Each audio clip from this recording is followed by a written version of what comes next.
Well, hey, howdy, hi. Welcome back to my channel. Thank you so much for stopping by to join me today. I really do appreciate it. My name is Ellie, and I'm a witch. And this over here is my teaching assistant, Andy.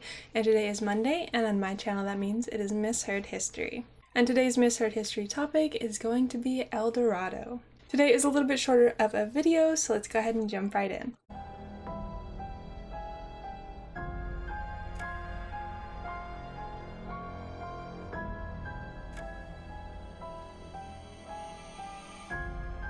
I would just like to say that I am on a roll with the made-up places this month, but El Dorado is a fascinating tale in my opinion, having inspired writers and historians alike. But what is El Dorado, other than an incredible animated movie?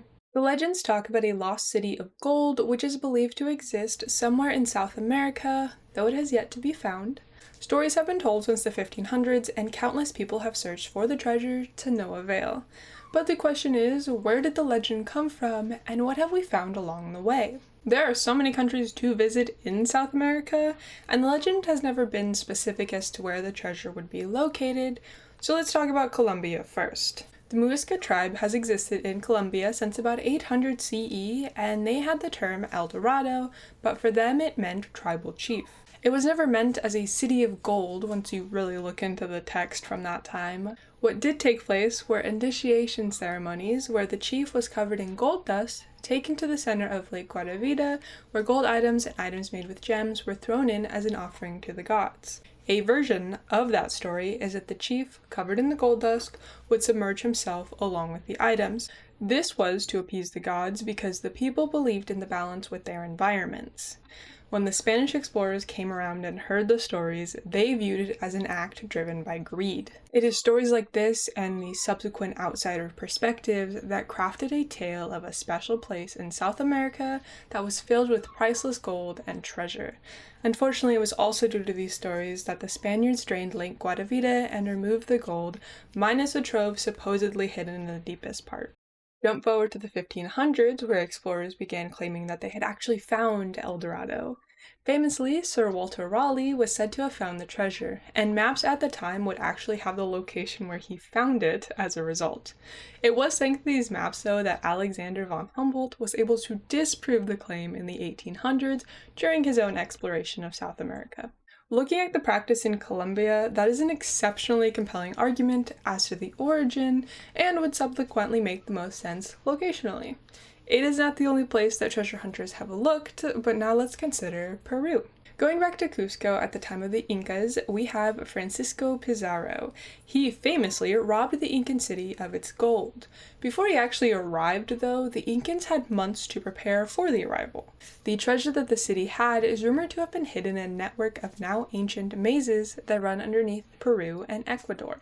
So when Pizarro arrived, many of the artifacts were just not there, and him and his men were unable to locate the missing gold they had been expecting despite their search efforts. The search still continues though, as there haven't been any lucky hunters yet. In 2000, there was another search in the Incan tunnels conducted by the monastery of Santo Domingo. There wasn't anything found, however a radar scan located an entrance to a tunnel underneath the monastery. Then in 2001, another attempt was made, this time by an Italian archaeologist, Mario Poglia. He found a document dating back to the 1600s that described a city that was thought to be El Dorado, located in Peritari in Peru. It isn't possible to traverse the area due to the terrain, so no foot searches have been conducted yet. What they did do was a search by air. There seem to be man-made structures, and in the surrounding areas there have been tools discovered, so it is possible that a civilization once thrived there. Unfortunately, like most lost treasure stories, it just leads to looting historical sites. This robs the ability for both the scientific community and the historical community from being able to study ancient cultures fully, if at all. At the end of the day, El Dorado is a fascinating tale founded in history, but was soon overshadowed by greed. Those who hunt need to treat the search with respect because it isn't just lost treasure buried in the middle of nowhere.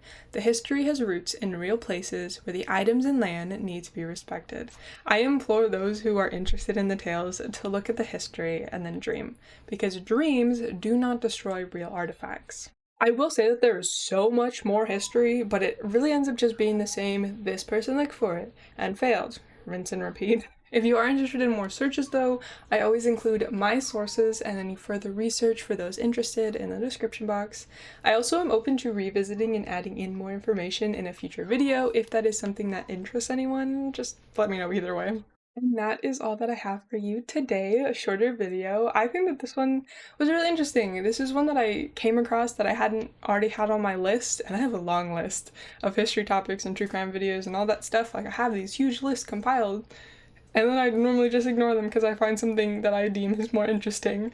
But I thought this was really fun. El Dorado is an amazing movie. If you haven't seen the movie, the Disney movie, please do. It is so good. But that is not what inspired today's video. I saw an article about it, about El Dorado, the place.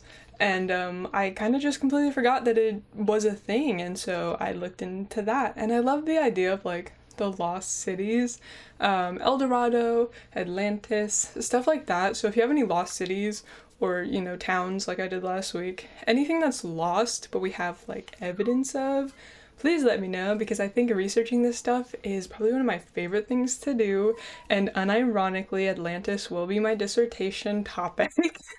So if that tells you a little bit about me. But I think it's really interesting. So if you have any more to add about El Dorado, or if you want me to revisit it, or if you have any other lost civilizations, please let me know so I can look into it further and maybe do a video on it. But yeah, let's see. Next week I will be doing Legends and Lore. I'll have centaurs and unicorns. And then I'm going to be skipping history for next week. And then on Tuesday I will have the next episode in my Fatal Alignment series. I also finally have a stream schedule up on my Twitch, which is also in the description box down below if you wanted to come hang out. I also posted the first VOD that I'm doing.